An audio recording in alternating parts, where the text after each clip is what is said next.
جناب حبیب جان بیشتی شاعر نازک خیال این سرزمین صمیمانه می‌طلبیم. از روزی که حرف صلح به میان آمد فاجعه به ای وطن، هر روز کشتن و کشتن و کشتن. من یک مثنوی که جدید نوشتم تقدیم شما میکنم.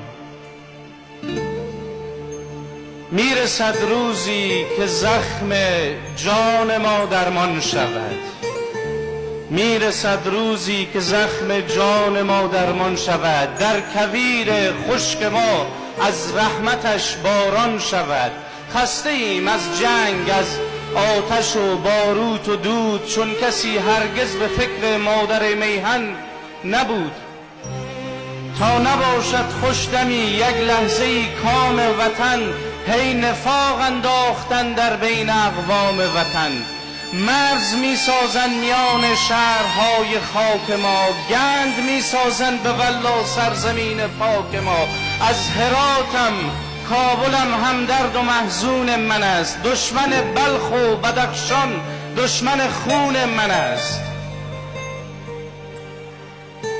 از قناری تا کبوتر زاغ را آتش زدند، میوه هامان را ربودند، باغ را آتش زدند. های مردم، کار اینها غیر اخاذی نبود، حرفهای این جماعت جز کلکبازی نبود. این شعار حقشان آخر دروغی نابجاست. کشتن و دزدی و غارت در مسلمانی کجاست؟ مسجد و آزادی و وجدان را آتش زدند، من به چشمم دیدم قرآن را آتش زدند.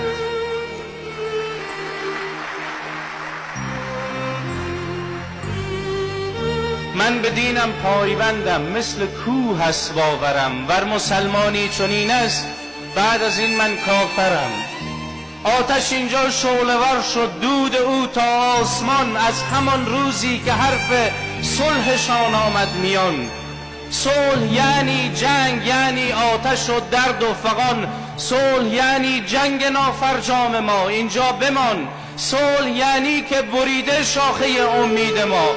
آشتی معنا ندارد صلحتان از دید ما. تا به کی با قدرت خود یک تازی می کنید؟ تا به کی عکت و ادای حزب نازی می کنید؟ تا به کی این آتش معرکه برپا می شود؟ تا به کی بازی به خون ملت ما می شود؟ بس کنید آخر همه آشفتگی و کوچ را، بس کنید دیگر به مردم وعده های پوچ را، بس کنید آتش به خاک خسته آزاد را، بس کنید این حرف های مفت و بی بنیاد را.